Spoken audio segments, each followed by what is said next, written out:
तो चलो अभी मज छड्रेस के तो चलो भाई ना खान एकदम पहले दोपहर बन रहे जगह भाई भाई खान मांग से बन अड़गो दिया एकदम आतरे हबन लगा दिए हैं से बंगा तो चलो भाई एकदम खान मुचाद सेरें नुई प्रतिमा मैया दो चेदा से खान आरो ने जे संगीन दिसम खना को सेटर कान तबन उनको ढम्पा तकाल मारांग मारांग सिंगार को हे से उनको ना को हेज कर बाखे कुरचुंग कति को जपीता जुदी बबन हो बा अखड़ा तला रमज रस्के लगिते हे से बंगा तो चलो भाई एकदम मुचाद सेरें मैया नवा सेरें ताम कना कोन लादे को आर हो उनको मारांग मारांग गाडा काटकम लेकान सिंगार को ठीकन गे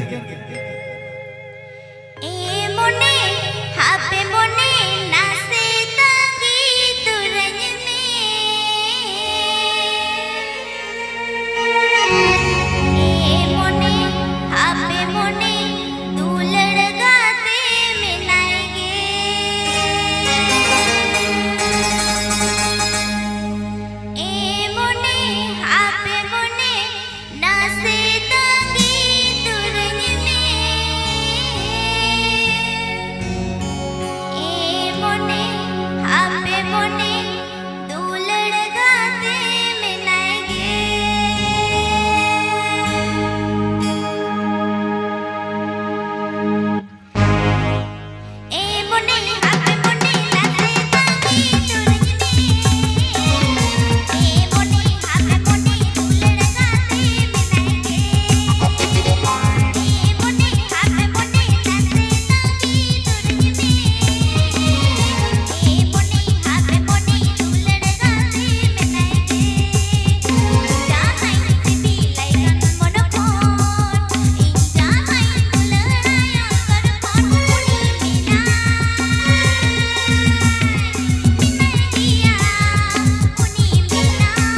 ᱦᱚᱭ ᱦᱚᱲᱢᱚ